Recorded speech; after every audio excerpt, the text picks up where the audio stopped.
All right. Hey, welcome. We are in Ninh, Vietnam. Just sitting in our hotel room enjoying our beautiful view. We're inside because it's raining a ton. And it is Jenny's final days of the trip. She leaves in less than 48 hours. And we've been doing this for how long? We started August 1st together. Yep. It's mid-March, so... Almost 8 months, yeah, right? almost eight full months of travel. I just checked in to my flight and I'm stuck in the middle seat for 15 hours. Yeah, Jenny's got a long ride ahead of her. So I thought this would be a great time to talk to Jenny, ask her questions about the trip, what she thought of it, what advice she would give to people considering a similar trip, and really just use this as a chance to kind of reminisce a bit about some of the fun stuff, some of the crazy stuff, and yeah, just jump in from there. So let's just jump right in. I have 10 questions prepared for you just about the trip and like what you think of it. We'll go with the first question, which is, what was your favorite country of the trip so far and why? Ooh, favorite country. So my dream country has always been Japan. Yeah. Always wanted to visit Japan.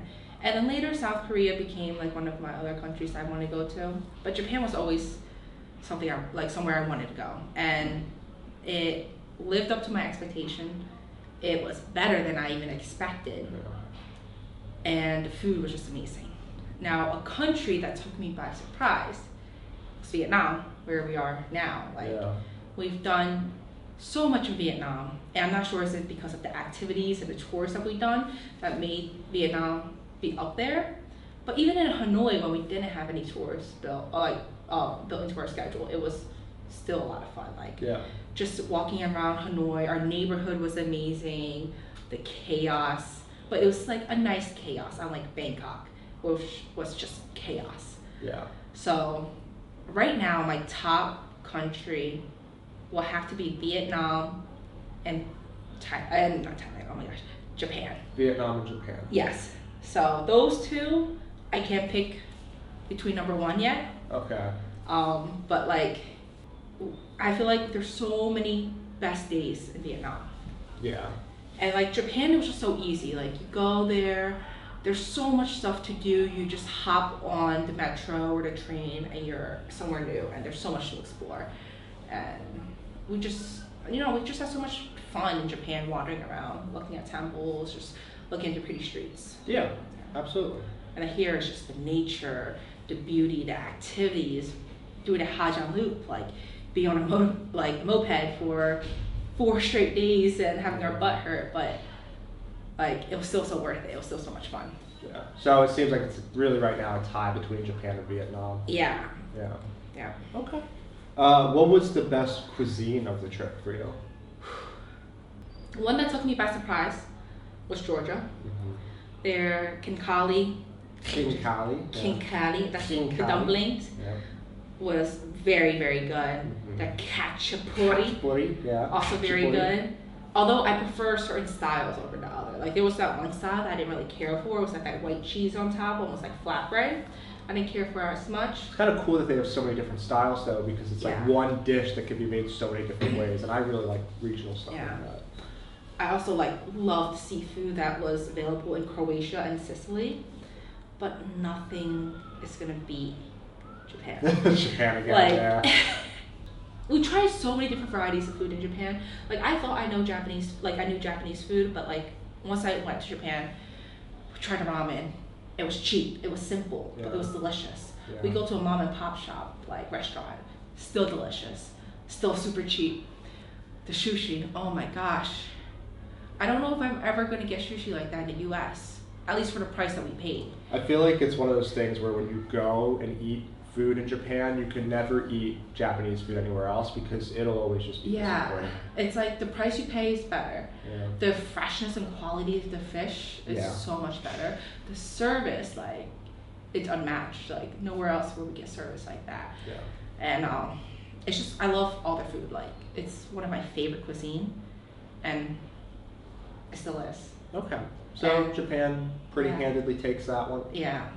Taiwan was up there too. Looks like it's just comfort food for me. Yeah. and how cheap it was. Vietnam was also great. Yeah. Tried a lot of different things I hadn't tried. The only one where like I had such high expectation for, but that didn't live up to it, was Thailand. Yeah, Thai food we kind of struggled with a bit more than we expected. Not struggle with, but like we wanted spice and we couldn't get spice. Yeah. And we got more of that here in Vietnam. Yeah, we got some great spicy food in Vietnam. Yeah, I feel like Thailand, like even though we went to like pretty local places, like not like super touristy area, like they still will give us that spice. Yeah. I wonder if it's any different if it's just me walking in versus us walking in together. That's a good question. So, curious. Okay, so Japan takes the best cuisine. Which country would you say had the friendliest people? Friendliest people. It's so hard to like remember things we've done in the past. Yeah. It's easy to remember the least friendly because those are usually the more memorable situations. For the most part, people have been fine. Yeah. Japan, they're friendly, but it's because of the level, like, they have a certain level of service they have to keep up. Yeah. But like, just being here in Ninh Binh, I've noticed a lot of friendly people. We were riding our bike around yesterday, and every single person we bumped to in the villages here, the people here have like said hi, waved at us. Yeah. Like even when we did a Hajang loop, like the kids will wave at us, even though one kid did not. Yeah, well, not every kid was friendly, but yeah. In Vietnam, the people have been pretty nice and open, which is really surprising. And they're like very, like I guess like in certain areas we've gone, they haven't seen that many tourists, so they're like more curious about like you and me. Yeah, especially when they hear we're American. Yeah. But yeah, I feel like it's so hard to remember that. I'm trying to remember like in Europe. I feel like Slovenia. We had a great time in Slovenia. Yeah, Slovenia's friendly. Was it Albania where the homestay? Yeah. Albania, like the homestay we were at, like they were such a sweet old couple, gave us a lot of fresh fruits. Yeah. They were just fun to talk to, the puppy. I think it's tough too, because like when you think about who are the friendliest people, there's kind of two classifications. There's people that are making money off of you, and people who are just going to be friendly to you for the sake of being friendly. Yeah. And I think like here in Vietnam, for example, the people have been friendly regardless if we buy something. Yeah. And I noticed that in Morocco too. I felt like even if we didn't buy something, the people were still pretty nice, which always like surprised me because I heard so much in the opposite. But then there were the few who were constantly like bothering us, like harassing us to buy stuff, like, follow them. I wouldn't say Morocco's number one, but I would say it scored way higher than I expected. Yeah, and there's like the really good, and then there's like the really bad. And not the really bad. I feel like we actually experience a good amount of I mean, I'll tell you who I think wins personally. I think Taiwan might win the friendliest. We got a lot of help from people in Taiwan when we needed it. Yeah, we hitchhiked for the first time. We hitchhiked, yeah. What else in Taiwan? People helped us when we need like... With the bed bug thing. Yeah, oh my gosh. Very nice totally about about that. Just like people on the street too were nice. Like in a restaurant when we were like confused, they kind of like help us. Like they cleared a table for us. Even here in Vietnam, we were in a restaurant and like they saw us standing there not knowing what to do, so he set up a new table and chairs for us. Yeah. And we just were kind of slow, and another person rode up real quick and took it. But like they've been like really helpful, real nice. So yeah, Taiwan, they were really nice too. I feel like it helped with Taiwan because I spoke some Chinese, so like it was just easier for them to help us. That's true. But I mean, most of the countries we went to, they spoke English a lot of the time. So I kind of feel like, I wouldn't let that weigh too much on the ranking. But yeah, I mean, if you had to pick one or maybe two, like friendliest countries on the trip. I would say Albania and Vietnam. Like Vietnam being top. Okay. And like Albania and even Slovenia, people were really nice. Yeah. Okay. Yeah. I thought Greece, besides Athens, was very friendly as well. Greece? Yeah. And even in Athens, they were okay. Yeah. Next question, what were some of the biggest highlights or favorite moments from the trip? Highlights? Oh my gosh. I know, there's a lot to go through. Just think, what are the first things that come to your head when you think of this trip? Our first country, like Portugal, in Madeira. Yeah. The Levada hike. Like, I'm not a big hiker, but like, that hike was just so peaceful. We woke up early, we hop on a bus that did not know was gonna run or not. Yeah. Got dropped off in the middle of somewhere. We're like, I think this is the right spot. We didn't. We're like, we'll hop off here. And then we found that restaurant with the best steak, garlic bread sandwich thing. Yeah. Oh, and then we just hiked for hours. And then we walked on the side of the road for hours. Yeah. I remember, like, you know, at that time I was just so tired already. And I was like, oh my gosh, when we're gonna find a bus, when we're gonna have, like, how we're gonna get back. Yeah. And then, like, we just wandered into town. We got some pancha. And then we got some more food, and, like, we just somehow found our way back to Funchal. Like, don't know how it happened, but it happened. You wanted to hitchhike. I was too scared. Yeah, we didn't hitchhike that time. We could have. I think it would have been easy. We could have. And I think that would have saved us a lot of time because, we would spent an hour or 2 hours walking along the side. It was like an hour. An hour? It wasn't too bad. Yeah, well, look, an hour to town, and then we had to walk, like, 30 minutes to, like, the bus area? Yeah. So it was, like, long, after, like, a long hike, it was exhausting, but, like, thinking back, like, that was the first time we were really, like, let's just, like, wing it, let's just do it. Yeah. The bus ride was super cheap. It was a little chaotic riding the bus, like, through the mountainside. Yeah. So that was fun. That was one of the most memorable things we've done. Another one right off my head, Morocco. I was scared for Morocco. First day we showed up, it was like a culture shock. Yeah. But then we ended up loving it. We did a walking tour. That was one of the most memorable things we've done too, because, like, Miriam, like, she was such a good tour guide. She knew all the locals. We were actually able to talk to locals, meet some of them, and do, like, really get to understand their culture and stuff. Yeah. So that's still one of my favorite things, if not my favorite. It's probably top 5. Yeah. Yeah.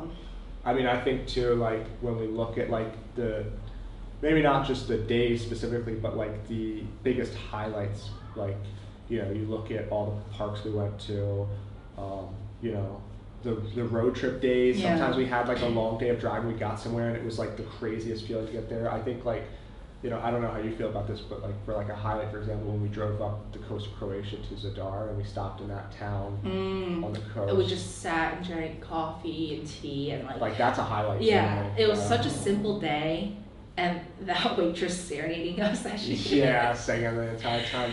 Yeah, which I talk about that in my favorite days, the first one. You know, just how memorable that was. And another, like, memorable day, like, it was kind of like a sucky situation, but, like, I sprained my ankle in Slovenia. No, Slovenia, right? Ljubljana. Yeah. And then we did that one hike, like, I still have, like, my ankle was still injured, and we did that one mountain hike where we're sliding on our butt. That was insane. Which one was that? That was in Triglav National Park. That was, like, up in the mountains. Up in the mountains, we're sliding on our butt for a good amount, because you're supposed to actually rock climb that trail. Yeah. And we kind of knew, but we're like, oh, we'll go around that area. Yeah. But that was still insane, that hike. Yeah. I thought that was such a memorable day, because, like, you were so helpful helping me with my sprained ankle, like, making sure I take my time, and, like, it was such a beautiful hike. Yeah, that was one of the best. Yeah. And, like, you know, I was fine. I just after the hike, I sat in the car and laid my leg, and I was fine. Yeah. But that was also another memorable day. There's so many. Yeah, there's a lot. That probably deserves its own video. Yeah, I guess, like, a more recent one is the Hajan Loop, like. Yeah, that's one of the biggest ones, I think. And also, like, in Japan, meeting up with Sarah and Felix again. Yeah. And also getting to meet Erica. That was pretty awesome. Like when we went to dinner, and I almost wish we had done more, like, with them that night, because that was, like, that was just really awesome, spending time with them. The whole photo booth thing and stuff was funny. It's just so nice to, like, meet up with, you know, college friends. Like, what are, like, the coincidence of us being in a whole other country at the same time, in the same city, 2 cities actually, Tokyo and Kyoto. So that ended up being really cool. Shout out Sarah and Erica, who are in the 10,000 Gates video as well. Yeah. Oh, poor Felix wasn't in a video. Yeah, sorry, Felix. I really wish we could have, like, met up with Phoebe in Taiwan. I know. But we were just in, like, opposite side of Taiwan at that time. Yeah. But that was also really fun. There's just so many good highlights. Well, maybe we can dedicate another video to that, like, just some of our favorite highlights of the trip, things that, you know, the trip really kind of revolved around. Yeah. But I think that's a pretty good summary of it. What would you say was the scariest moment of the trip? Scariest. There's not like super. Oh, I guess there was one. The Morocco earthquake. Like. Yeah. That was our first big like impact on our trip. Like something that was going to change our trip. Also like affected a lot of people in Morocco. Yeah. So. For reference, we were in Essaouira, which is about 2.5 hours to the west of Marrakesh, when the earthquake in Marrakesh happened. We were supposed to go to Marrakesh the very next morning on a bus. We had the bus ticket bought and everything. It's like 6 hours after the earthquake we were supposed to go. Yeah, like it happened in the middle of the night, and I was still recovering from food poisoning, so I wasn't feeling 100%. And things were just evolving so much. I remember it happened, and I woke up to so many texts just like, are you okay? What's going on? Were you affected by this? And we were definitely shaken, but I think the scariest part of that was not the earthquake itself, because that was pretty short. It was like 10 seconds maybe. Yeah, but the fallout, because we didn't know if there were going to be aftershocks. Mm-hmm. We didn't know what the people's response was going to be. We didn't know if the roads were okay, if the train tracks were operational. There were so many big questions in not only a country that is not easy to get in and out of all the time, but a city that is very, very isolated from the rest of the country. Yeah. So yeah, I think we were in a beach town, like. Yeah, the only way to get out, besides going to like Agadir, which would be pointless going in the wrong direction, was to go to Marrakesh to get a train out. And we did have to do that. We had to go to Marrakesh. Well, we did that. We ended up staying in Essaouira an extra day just so we can see how things play out and also to see if it was safe for us to travel there. Yeah. So we took a bus to Marrakesh in order to take a train all the way to Fez, which was not originally, not Fez, Rabat. Yeah. So it was not part of our original plan. Like we were supposed to go to Marrakesh and do the Atlas Mountain, like do all that fun stuff. Like that would have been like. That would have been a highlight. A highlight of the trip. Like we were like really looking forward to it, but we just did not feel comfortable going on a tour when so many people were being affected by the earthquake, and like they were still doing the tour. Yeah, no, they still did the tour. Places were still open. Like, I mean, tourism is important to Morocco's economy, so they still operated. But we definitely did not want to, take up bed space when people who needed help could have used that. We were very, very lucky. We made friends with the other couple on our tour with Miriam, and they were going to Marrakesh because they had to fly. So we took the bus with them because we were like, we have power in numbers. If things aren't great, we have each other. And I think that was like, that eased my mind so much, because when we woke up, it was genuinely like, what are we going to do? Does the hostel that we're staying at even have the room available? And they were like, come stay in our Airbnb if you want. I mean, that was like, so generous of them. So yeah, that is a scary one. Yeah, I agree. Any others that come to your mind? The almost crashing in Sicily? Yeah, you weren't gonna crash. Somebody Other people hit us in Sicily? Yeah. Somebody's like, they just drive so crazy and they're so aggressive. Like they'll get in your face about it. They'll roll down their window and yell at you when it's like, when we're trying to be careful, and like they're the one trying to like rushing and trying to get somewhere quickly. Those drivers are horrible. And that was scary because I feel like both you and me were kind of overwhelmed and like it was just a scary situation. And the guy like yelling in the roundabout. I was like, calm down. Yeah. Like people are idiots. Yeah, they drive with purpose. Not with purpose. The they purpose just drive. Yeah, they just like they want to get from point A to point B, and they don't care about anybody else. Yeah. For me, like that's I think one of the scariest ones. Yeah, those two, I guess. Yeah. So, kind of working off of that, do you look at people differently now after this trip? Do you sort of, view relationships with people and dealing with people in a different light than before this trip? Yeah, I feel like it's a lot easier to talk to people now. Before, I would never go up to strangers and like ask them anything or like give them advice. And now, like, we're hiking, we're just talking to random people. Like, we meet people along the way and we're just talking with them, getting to know them, hearing their story, telling our story. People are a lot friendlier than you think. Yeah. And it's like, they always want to hear about what like you've been up to, what you've been doing. I feel like back in the US, like I couldn't even talk to like a stranger. But like not like sometimes not my stranger, sometimes like it could be like classmates, or like we're having like same classes, we're doing something together, and I feel like it's always hard to talk to like people. Like being on this trip, I see the good in like pretty much everybody. Like everybody, like it's not hard to go up and talk to people anymore, and I feel like that was always a problem. I feel like I struggled with back then, but now it's just like it's a lot easier. Like people are like genuinely just good.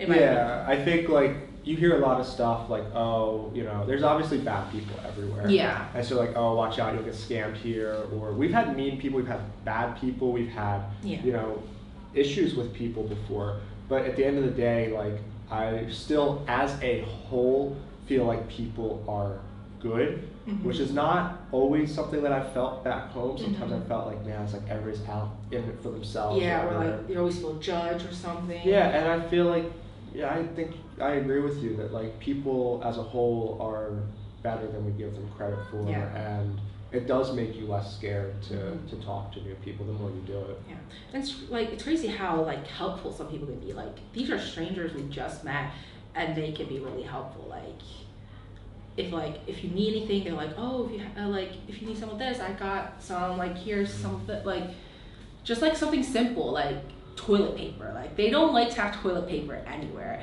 And I was just waiting in the bathroom, and the lady was like, oh, do you have toilet paper? You need to bring your own toilet paper. I was like, oh no, I don't. And then she pulled it out from her bag. She's like, here, keep this like little pack of tissues. I'm like, that's so sweet. Like people are always just willing. People, by the way, who make like a fifth of the money we make back home. Like people will give you things that they can't afford, which is amazing. And another thing too is like people, we always talk about, oh, like other countries, they hate Americans, they hate American tourists, whatever.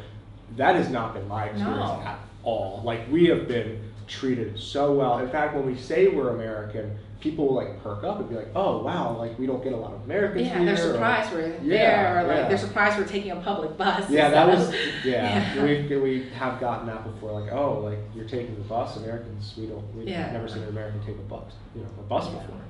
So yeah, I think I agree with you. People are pretty very helpful, very nice. So next one, what are some new habits that you picked up while on this trip? New habits? Yeah, just like, do you do things differently? Shoes. Yeah. I feel like I became more of a germaphobe, but I also let things go more often. It's like germaphobe in a different way. Like if we're in nature, I'm getting down and dirty. Like with the elephants. Yeah. That elephant just took the biggest dump of his life, and then I'm in the water swimming. Like. You didn't have to use that example, but okay. Sorry. Yeah. No. Okay. Wait. Can you? No. I'm just kidding. Edited that out. No. Oh, can you ask it again? No. Sorry. So okay. So you're willing to get like dirty outside and stuff, but inside. Inside, I feel like I've always. We joke around. I always go shoes. Yeah. Always have to take the shoes off inside. Yeah, cause like we walk around, we use the public bathrooms, and it's like stuff are kind of yucky sometimes. So I'm like, I get a lot more worried about cleanliness in our place that we're staying. Well, anywhere. I mean, you wipe the cans on the like soda now. Like you don't drink things with like ice cubes in them. Like you're a lot more careful about. I still do. Oh yeah, I guess you do. I'm like, am I willing to risk it? I'm like, sometimes I am. Yeah. That's a hard question. Like habits that we've picked up. It's a hard question. Like other than like cleanliness, when I'm checking the beds. Checking the beds. I feel like that's a big one. We check every single bed that we sleep in. Yeah, for bed bugs. Which is annoying, but I don't know if we did that at the start of the trip, did we? We did. Okay, we did. Yeah. Okay. We did. I remember that was the very first thing you said that we would do, and we did. Yeah. I guess like when we like look for restaurants at the start of the trip, like that's right. We kind of use reviews, right? And we use Google a lot, and then since we got to Asia, we realized how a lot of Google reviews can be fake or bought. Yeah. So we and not in like a bad way. Yeah. Like they'll like the staff will like purposefully ask, can you leave us a Google review or whatever? We'll give you like a 5% discount. Yeah, or I mean, it happens all the Yeah. time. I think it's worth it, but you know, sometimes if you see 4.9 and everybody says it's the most amazing meal they've had in their life, sometimes it's just an okay meal, and Yeah. they do stuff like that. But like now we tend to. Initially, we did do the sniff test. Like we just whatever smells good, we're gonna eat there. Yeah. And like that still follows, but like now we're like trying to follow the locals. Like if we see a restaurant full of tourists, we tend to avoid them. Yeah. Just because you know the price is gonna be higher and the food's not gonna be as authentic. So we follow. And not only authentic, but that's okay. It's not gonna have as much flavor. Yeah. Because a lot of Europeans we've learned really do not like some of Spice. the Asian flavors. Not even spice. It's just like the general flavors. Like I found that really interesting because a lot of European food we've had has been very flavorful. Yeah. But some people come and visit and they don't want Asian flavor. Like they want it to be a bit more on the bland side. Yeah. So, and then we also learned a lesson to not go too local. Yeah. You should. It's a balance. It's a You should good look at balance, reviews, yeah. but you should also, you know, like follow like the crowd of people who live there, or even ask. I've noticed when we've asked people, we did that in Sicily. We asked our guy where were the best places to eat, and he gave us a recommendation. It was one of your favorite meals of Sicily. Yeah, that's true. It was so hard to get in because it's always packed. Yeah, which was a good sign. sign. Yeah, and it was like a tiny restaurant, so it's not like they're not gonna overseat it. Yeah. So we got in like what, the third try? Yeah. So yeah, I think that's a good one, like following the crowd. I think those are like good habits, like to have. I'm trying to think what other habits I picked up. Well, I mean, we can transition to the next question from that because you can kind of, if you think of other habits, you can say them. Yeah. But like, what do you want to do differently at home after this trip? Like from habits you picked up or new things you want to learn, things like that. I want to learn how to like cook different cuisines, like cook different food we tried on the trip. I like in college I used to cook a lot more than I used to, but like it's like American food, you know, like simple American. So I did like simple Chinese food, but like I want to learn how to make so many different dishes. Like that minced pork thing you had in Thailand, I forgot. Pak Pao. Yeah, Pak Pao. Like learn how to make that. Learn how to make some like the noodles we have here. Like everything. Like I just want to learn how to make different food. I want to learn how to make the khachapuri. Yeah. And it's just like so many different things I want to learn how to make now. I want to cook more and eat at home more. Cause like the quality of food we eat in the U.S. outside of your like home sucks compared to. It's gotten significantly worse since COVID. Yeah. It's very, very mass produced, more so than it used to be, which is saying something. I feel like we're eating so much more better food, less processed food, other than ramen every now and then. We eat ramen. But that, I also just want to do like, I feel like back at home, like my way of relaxing was always like laying in bed, doing nothing, watching YouTube, watch a couple dramas. And then now like, I want to do more stuff back at home. Yeah. I want to like go on more adventures, go on more hikes. Like, I don't want a weekend just to be like, oh, it's my time to relax and sleep. Yeah. We were just biking yesterday, talking about how relaxing that was. Yeah. Like I mean, walking is nice, but it can be exhausting. Yeah. Like biking is like really, really like such a great way to see the area and move at a good speed. So yeah, I mean you can relax but still be active, which is nice. And I think we're just used to kind of either being one or the other. You're either exercising and hiking and doing all this great stuff, or you're laying in bed doing nothing. Yeah, and there are some activities that are leisurely, but still, not laying in bed. So yeah, I think that's a good, goal to have. Yeah. So we're getting down to the wire here. So we've got 3 questions left, or no, 2 questions left. Sorry. Do you think going on this trip was the right decision, and do you think that starting and finishing at the dates that you are finishing was the right choice for you? Like, would you change the timeline at all of where we went, what we did, like the countries, that schedule? I feel like we did a pretty good job. Like, started August 1st, well, July 31st technically, but we didn't start the actual trip until August 1st. I wish we could have started earlier. Like freshman, like I graduated, but like it didn't really work out for work.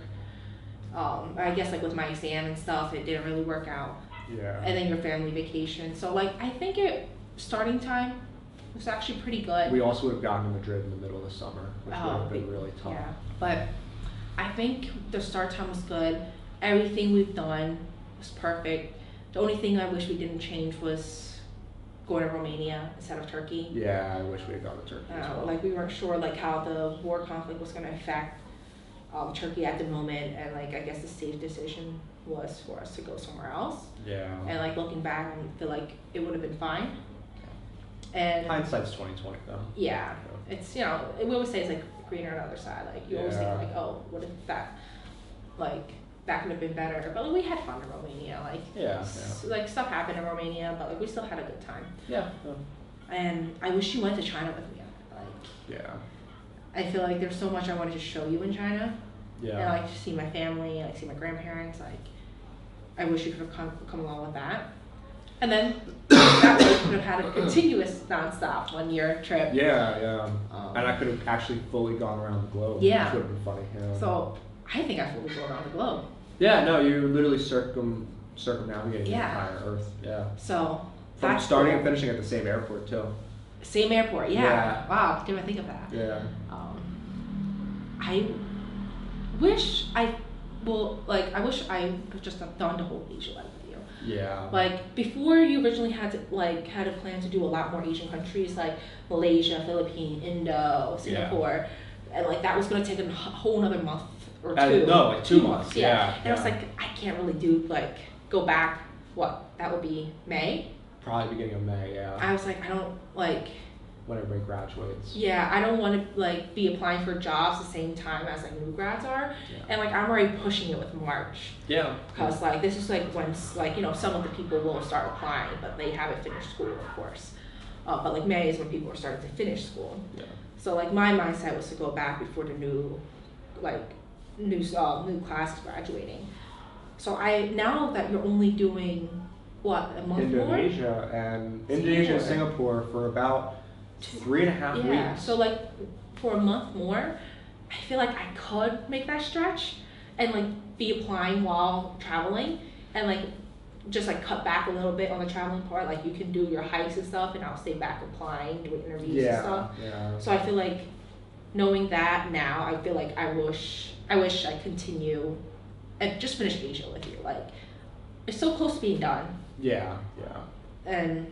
But then I feel like I want to go to Mexico again if that was the case. But that's still up in the air if you come back. But for now, assuming you don't come back, I would say, your start and end date is August 1st to March 16th, I think. March 16th, yeah. So, 7.5 months is a pretty good run. Yeah. Especially considering at the start of the trip, or not the start of the trip, but when we first started planning, originally you were only going to do 3 months. And then 3 weeks in Japan. Yeah, and that was it. And that would have been half of what you did, less than half of what you did. Yeah. Which is pretty astounding. I'm glad I decided to do the full trip. I don't know if it's gonna kick me in the butt with finding a job, but I think right now it's one of the best decisions I made in my life. It's so cringy saying it's life-changing, but it's a life-changing experience. Yeah, you're right, because everybody says, oh, it will change your life, you'll look at life differently, whatever, and it does sound it's a long vacation, what really are you, but you're right, you do look at life differently. Things that aren't a challenge back home become a challenge here, as simple as doing laundry, ordering food, finding your bus to get from A to B. There's so many challenges and crazy things that you have to think about that you never had to think about before, and it makes you a stronger person because you're wow, I did that, I made that work in a country I don't even speak the language. I guess back to the habit thing, it's not really a habit, but one thing I've noticed is I have so much stuff at home I don't need. Yeah. We only have our book bag. And that's about it. It's just and even that, I feel it's too much stuff. I feel we carry more stuff. We do not carry too much stuff. Yeah. I always like to be prepared, so I always have a bunch of stuff. I guess that we haven't used, I still have. Yeah. But then with medicine, we use some of it every now and then. But all we have now is just clothes. I don't need all that clothes. Who cares if you're wearing the same few clothes in like a week or not. Like it doesn't matter. Yeah, we've met people that have 3 outfits and they launder them maybe once every 2 or 3 weeks. That's like mind blowing, but I mean it works. You know what I mean? For some people, that's good. I mean, kudos. So I feel like that's one habit. I was like, I don't need as much stuff as I think I do. Yeah. So. Yeah. And I want to carry that back. Like, I don't need that many outfits. I just need what will get me by. And once those clothes go bad, I can buy new ones. It's a good way to live, like to be more minimalist. And I think it's really freeing because you're not anchored down to where you live or the area or whatever. Like your finances are not anchored down into, oh, I need the latest fashion, I need the latest, phone, whatever. Like, I mean, that's another habit that we talked about is like you don't use your phone. Oh my gosh, I totally forgot about that. Yeah. I didn't have service data for the first month we traveled. Yeah. Like all of Madeira, Porto, like. Yeah. I was like, I don't need data. I don't want to pay for data. Yeah. And I realized how little I needed my phone. Like, of course I have my like US phone, so like if there are any emergencies, people can get in contact with me. But like, we would go to places that has no service. And I was fine. I don't have anything downloaded on my phone, so I can't even like watch TV.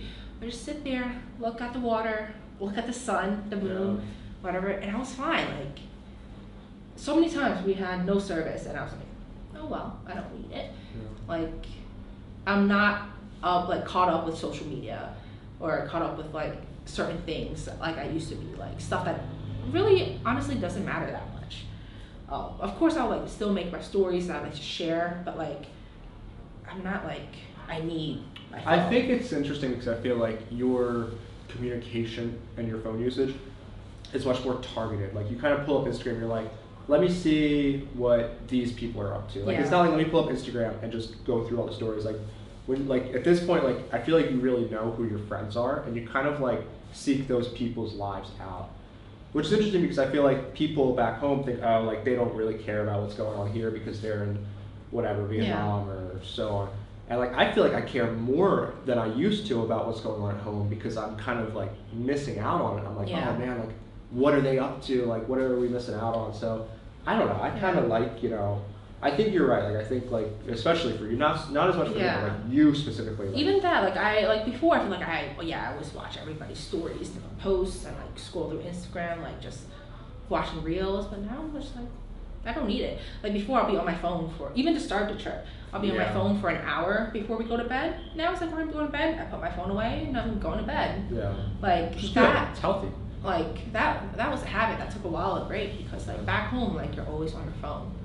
And now I'm just like, half the time, like I use my phone for taking pictures and videos and Pokemon Go. Yeah, of course, Pokemon Go.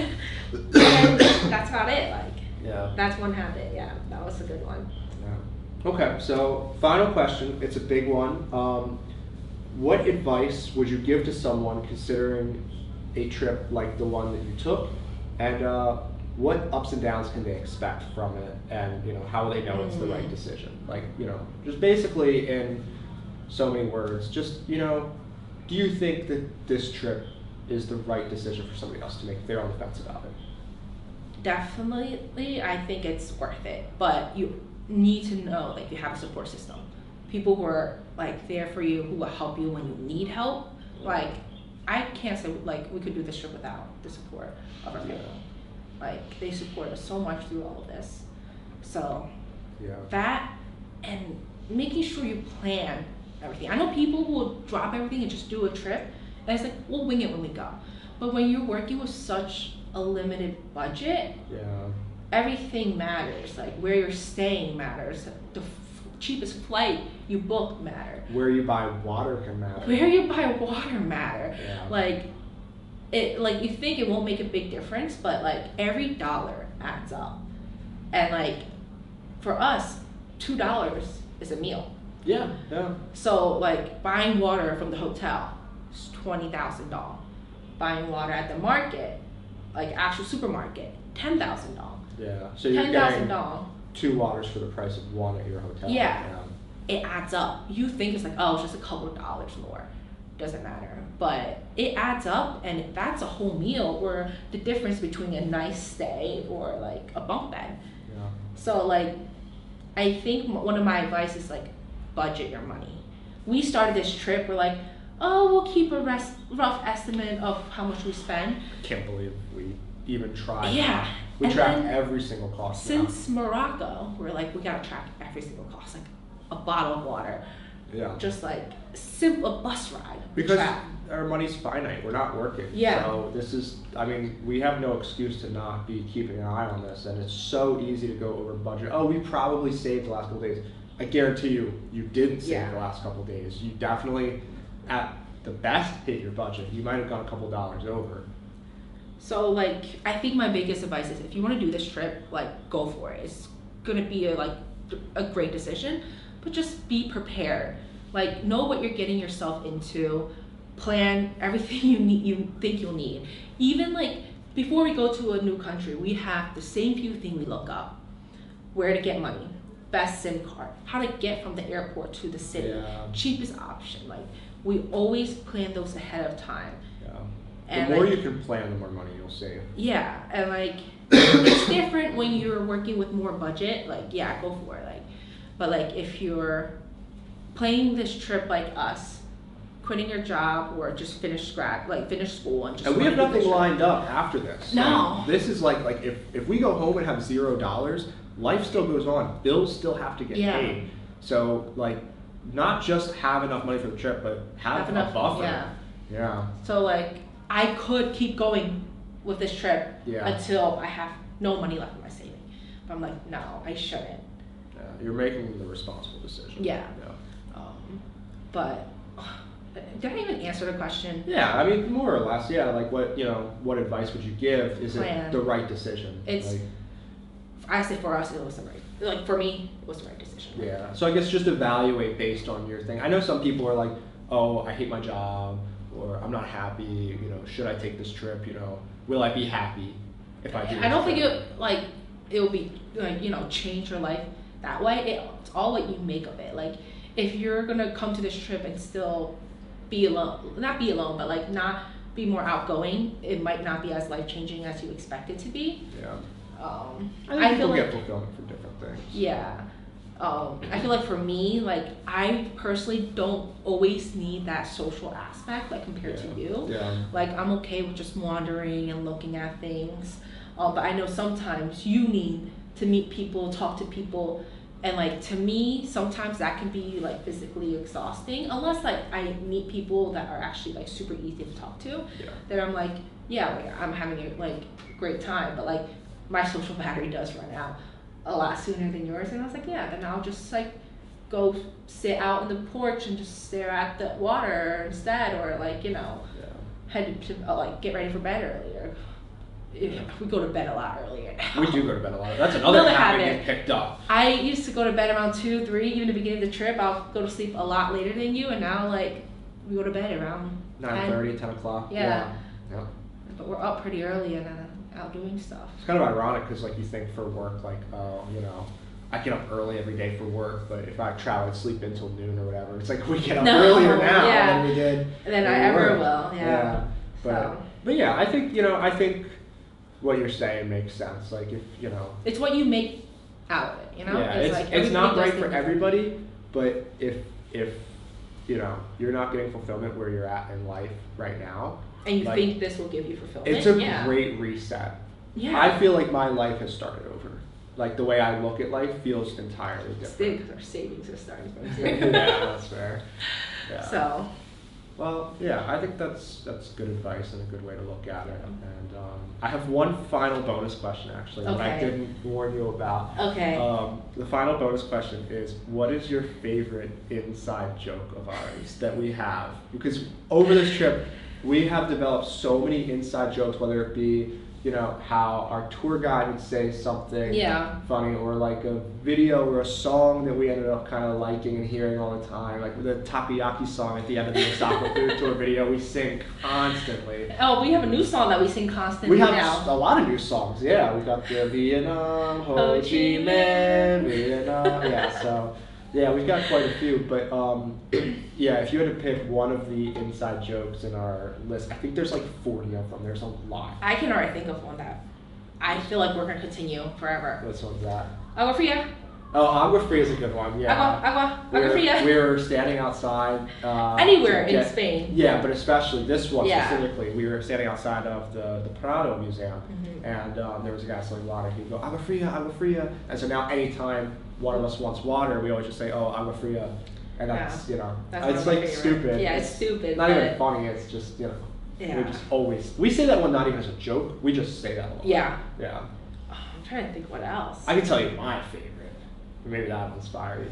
Oh, what's your favorite? Korea is the train. I love that one. Every time we see a train. That and Who Drive It Bus. Those two. I do like that one. Those two are hilarious. Let me see the list. Here, you could take what? How much time? Okay, yeah. You have time. Okay. The younger generation one is funny. Yeah. Oh. I feel like the time tunnel one is just a funny story. Yeah, but I don't really think of that as like a funny joke. Like it's kind of just like just the whole time tunnel thing was really stupid. Next world trip. I love that. Oh, next world trip's a really good one. I love that. We've really started saying that a lot recently. Yeah, there's so many things we want to do and we don't have the time. Or I feel like one of the main reasons is the money. The money, yeah. To do. And we're like, next world trip. We always joke that we'll do another world trip within the next however many years. And that would be like when we see whatever. Yeah, or do whatever. Yeah, we'll come back to that on the next world trip. Yeah, so I think that's my favorite. That's a good one. And I hope it won't just be an inside joke. Yeah, who knows? That would be funny. Yeah. Yeah. We could do it again, but well, Jenny, it's been amazing having you here every step of the way. Aww. I can't imagine doing this trip without you. And it's funny because I planned this trip at the start. Without me. Like without you, yeah. I mean, like I figured you'd tag along. For some. We had been dating for like 7-8 months, and I was like, okay, you know, like it was right around this time last year that I was really solidifying the plan. Yeah. And I was like, oh yeah, you know, you can come along for Europe or whatever, see Japan with me. But I remember telling you, it's gonna be tough. It's not gonna be like, you know, all fun and relaxing, whatever. Like it's hostels, it's cheap food, it's whatever. And I mean, you stuck along with me, even in Europe when we really had to slum it sometimes. Like you tagged along and you know, had a good attitude, and you know, we had so much fun together. And the fact that I was able to share those memories and experiences with you is truly like such an honor and a privilege for me. And now looking at the trip, it's really hard to picture what it's going to be like without you, because like you've been such an important part of it. But I think, you know, hopefully this isn't goodbye for the entire trip. Hopefully. Oh, what is this? Like you say goodbye forever. You have to sleep out there now. Oh. No, hopefully this isn't like goodbye for this trip. Hopefully, you know, you go home, you apply to stuff, and then maybe we can meet back up in Latin America and see each other. But either way, even if we're assuming that this is the very end, like the fact that we got to do 7.5 months of this trip together, to me, is insane. Like it is so awesome, and it wouldn't have been the same without you. In fact, I don't think it would have been really all that fun without you. So thank you. And I love you very, very much. I love you more. Okay. Now let's ride our bike to Tryon. Yeah, we've got a boat to catch, so we're gonna go to Tryon, and I'll put the bonus footage at the end. I'll show some footage of that. But thank you so much for answering my questions, Jenny. Thank you guys for watching. I appreciate you guys sticking around and following my journey and Jenny's journey, and you know. Oh, now it's about to be your journey. And now it's just my journey. Yeah. Get out of my. So 2 days left. Yeah. No, sorry. You gotta stay somewhere else. Oh. But yeah, thank you so much for watching, and I will see you guys in Indonesia.